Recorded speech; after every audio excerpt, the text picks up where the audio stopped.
Kelima terdakwa pembunuhan berencana Brigadir Yosua kini tengah menanti tuntutan jaksa dengan posisi 1 kontra melawan 4 yang pro skenario Sambo.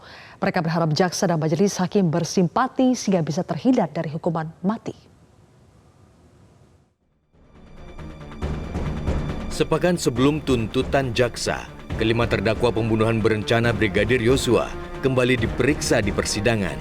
Berharap jaksa dan majelis hakim menaruh simpati. Kelimanya mati-matian menghindari hukuman mati. Ada yang menyampaikan penyesalan disertai sangkalan, ada pula yang mengumbar tangisan, juga ada yang menyuguhkan keberanian dan kejujuran. Kamu merasa bersalah apa tidak? Itu saja dulu, biar kami tahu. Mohon izin yang mulia, bersalah atas apanya yang mulia? Atas kejadian ini, ada perasaan bersalah enggak? Enggak. Kalau dibilang bersalah, saya lebih menyampaikan kalau menyesali kejadian seperti ini. Menyesali ya, gitu ya. Ya, yang mulia. Menyesali atas meninggalnya rekan saudara ya, gitu ya, Yosua ya. Atas kejadian seperti ini, sampai harus terbunuh almarhum Joshua. Baik. Waktu jadi tersangka kalau nggak tanggal 8, tanggal 9 saya lupa. Jadi saya benar-benar ditangkap. Nah, oke, saudara datang ke sana. Iya, karena dapat panggilan. Nah, kemudian Saya datang, terus diperiksa, saya masih berbohong. Terus Pak Ferdi Sambo nelfon ke penyidik saya, kata dia, "Wat, ini Bapak mau ngomong." Baru saya angkat. Terus Bapak ngomong ke saya, "Udah Wat, ceritain aja semuanya. Bohong-bohong itu capek Wat. Udah ceritain semuanya. Kamu siap ya Wat ya?" Saya bilang, "Siap apa Pak? Siap di penjara," kata Bapak begitu. Saya nangis pada itu. Udah, lagian kamu juga apa-apa nggak mau cerita sama saya. Kamu di Magelang juga nggak cerita sama saya. Saya nggak jawab, nangis aja waktu itu. Bapak nggak nanya, gimana saya mau cerita, dalam hati saya kan gitu Pak. Saya tidak membunuh siapa-siapa.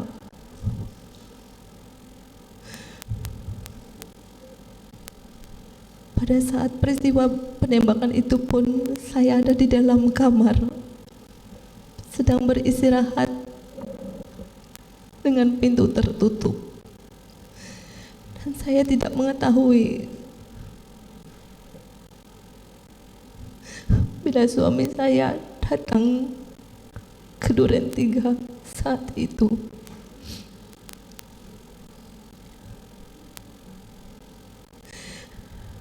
Saya bagaikan sudah jatuh tertimpa tangga pula. Saya adalah korban kekerasan seksual, pengancaman dan penganiayaan dari Yosua.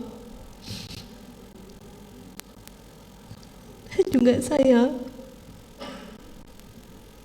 harus dijadikan tersangka dalam kasus ini.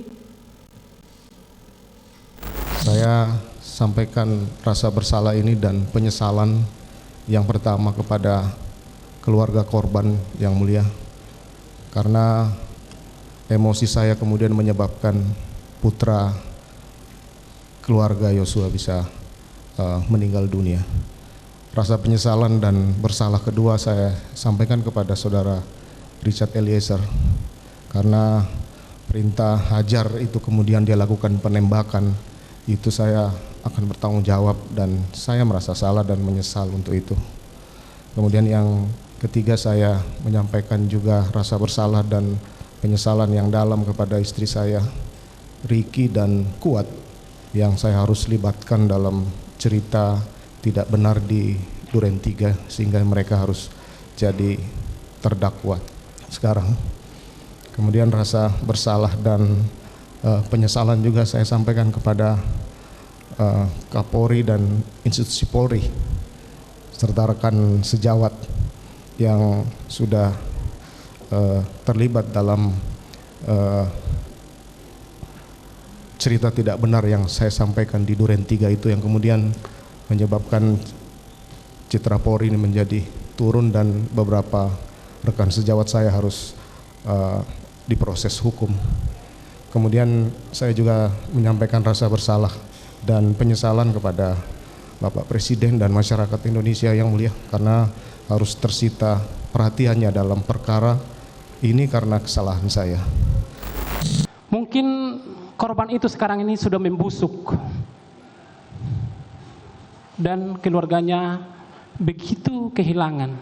Dan di persidangan ini saudara mengakui bahwa saudara telah melakukan penembakan. Benar demikian ya terdakwa? Benar. Sekarang apa kira-kira yang saudara pikirkan terhadap kesedihan daripada keluarga korban? Tolong dulu sampaikan di persidangan ini.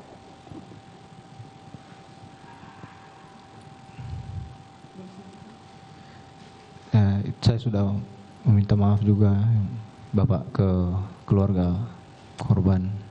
Saya salah ya Bapak. Saya tahu saya salah. Cuma saya juga bisa menjelaskan atas dasar apa saya melakukan hal itu Bapak. Bahwa saya juga hanya disuruh sama Pak Sambo Bapak. Saya pada saat itu saya juga sampai sekarang saya merasa kalau memang bisa dibalik juga Bapak. Kalau bisa waktu bisa diputar kembali mungkin enggak seperti ini juga Bapak keinginan saya. Oke, saudara terdakwa.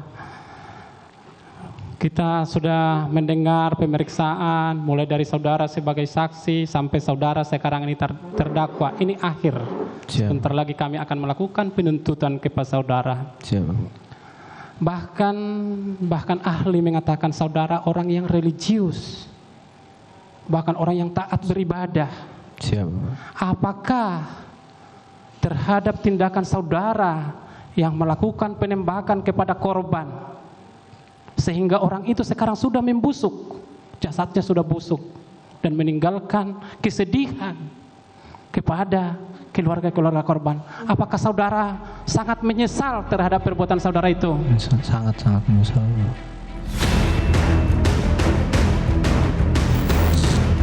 Atas keberanian dan kejujuran Eliezer, Lembaga Perlindungan Saksi dan Korban (LPSK) merekomendasikan kepada jaksa dan hakim agar Richard Eliezer yang berstatus sebagai Justice Collaborator mendapatkan keringanan hukuman. Undang-undang itu menyebutkan pidana ringan itu apa saja.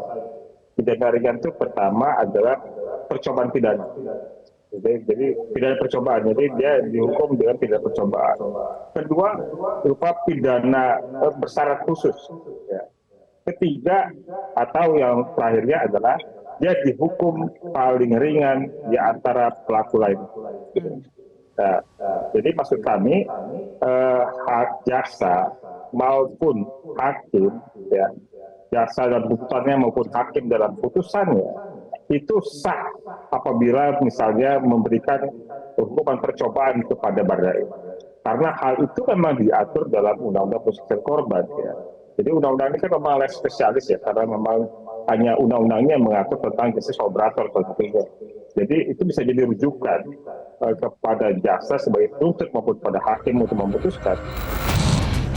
Nasib Sambo, Putri, Kuat, dan Ricky kini berada di tangan jaksa. Apakah jaksa akan menuntut maksimal dan merekomendasikan hukuman yang setimpal?